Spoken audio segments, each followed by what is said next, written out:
Efectivamente vamos a presentar un estudio bastante preliminar, que es un evento en desarrollo que todavía está sucediendo en el sector de Añaca Norte, la región de Valparaíso y sur Chile central.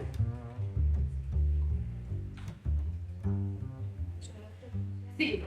ya, bueno. El objetivo, como les decía, es exhibir de una manera bastante evidente, de una manera muy nítida, lo que ha sido descrito también desde los marcos teóricos en términos de cómo ha sido el rol de la planificación neoliberal,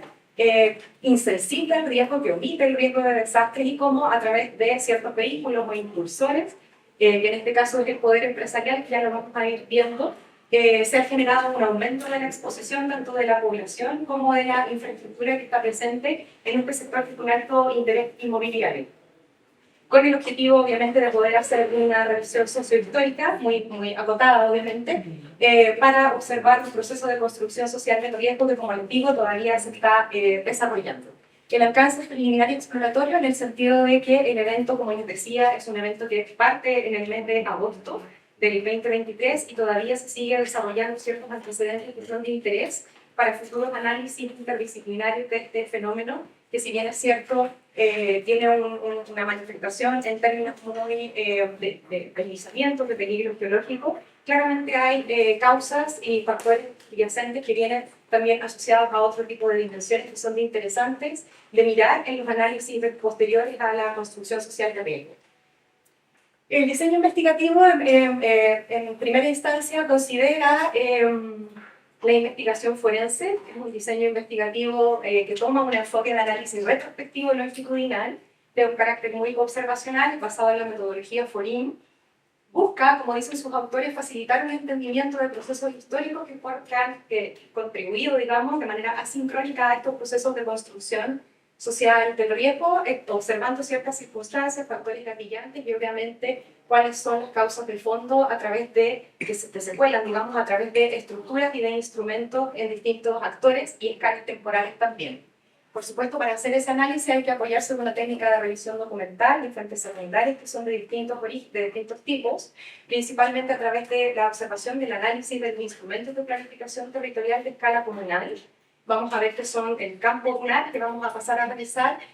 está compartido por dos territorios, la comuna de Concón y la comuna de Viña del Mar. Hay un estudio de riesgo fundado que se hizo en el Plan Regulador Metropolitano Regional de Valparaíso, y obviamente también se revisaron los instrumentos de reducción de riesgo de desastres de escala regional, dado que los comunales todavía a la fecha no están vigentes. Quisiera simplemente comentar respecto de estos ámbitos más noticiosos, porque también el tema del análisis de contenido y análisis de discurso va a ser parte también del análisis de este proceso de construcción o de deconstrucción que vamos a presentar. Entonces, aquí algunos titulares de prensa que tienen los medios elegidos tienen representatividad nacional y distintas ideologías políticas también. Simplemente algunos titulares que representan algunas aristas interesantes para hacer el análisis posterior. El primero de ellos, por ejemplo, va a empezar a comentar respecto de este directorio de estas empresas inmobiliarias y el rol que han tenido ya hace más de 30 años en este sector de estudio, como también ha sido declarado como una zona roja y empieza a complicar también a ciertas autoridades, generándose procesos administrativos internos, que nos vamos a ir mirando también, cómo se empieza también a observar de manera mediática las culpas y las responsabilidades cruzadas desde el sector público y sector privado, como el gremio de la construcción a través de la Cámara Chilena de la Construcción, en particular en el caso chileno, porque es muy potente y muy cohesionado. Empiezan a generar acusaciones respecto de exhibirse de riesgos posibles asociadas a este evento. Y por otro lado también esto es bien interesante porque pese a que los edificios que están comprometidos en este complejo residencial no presentan riesgo de colapso, sí están en este minuto también en condición de inhabitabilidad. Se empieza a hacer un análisis que también va a ser parte de un FORIM, obviamente en la medida que tengamos mayores antecedentes de las relaciones de poder que operan y que han configurado este escenario de riesgo de desastres.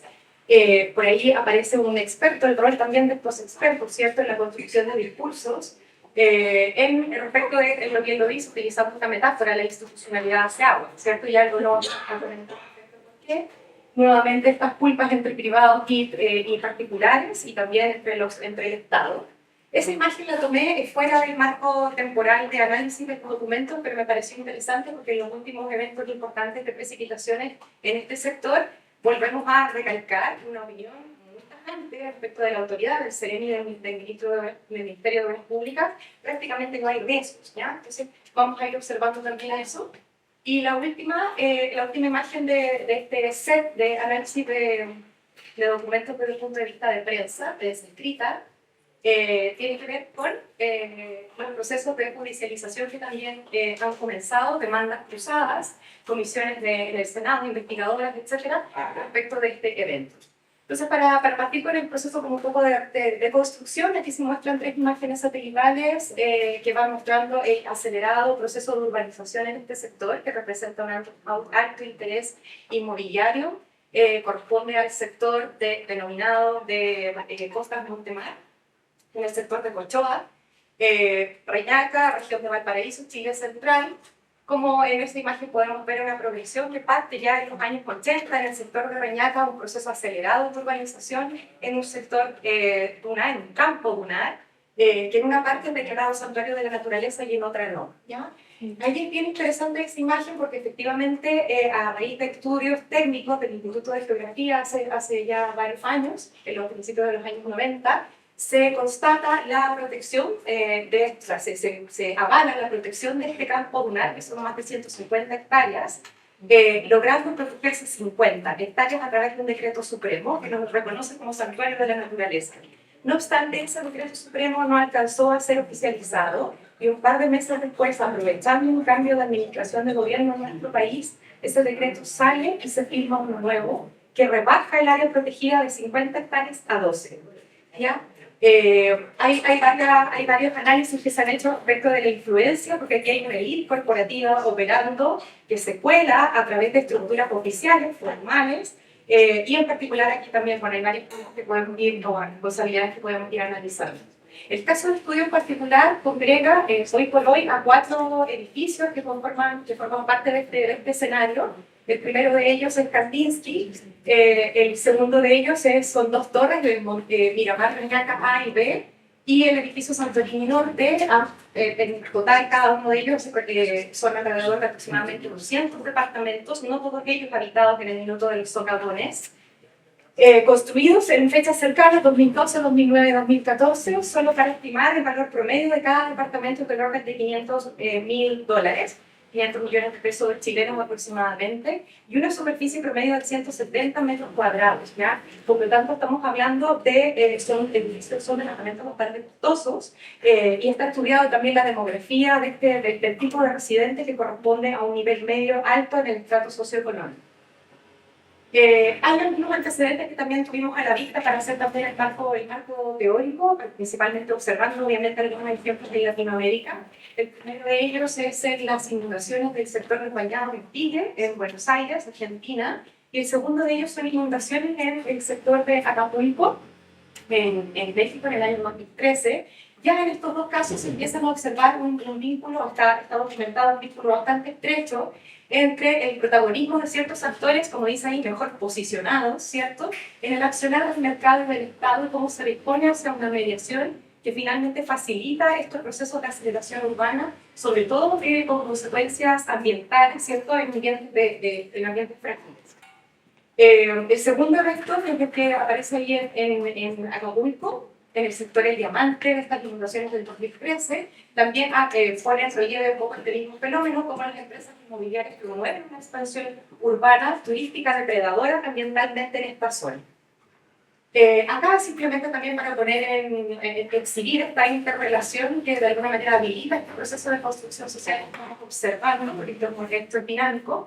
de tal desarrollo como les decía. El primer punto importante, el primer factor de análisis importante tiene que ver con esta lógica de capitalismo, que en Chile sobre todo tenía un extractivista totalmente a partir del año 70, sobre todo se empieza a generar que las políticas urbanas están orientadas o presionadas, digamos, también por el mercado y como ello también presiona la normativa urbana, principalmente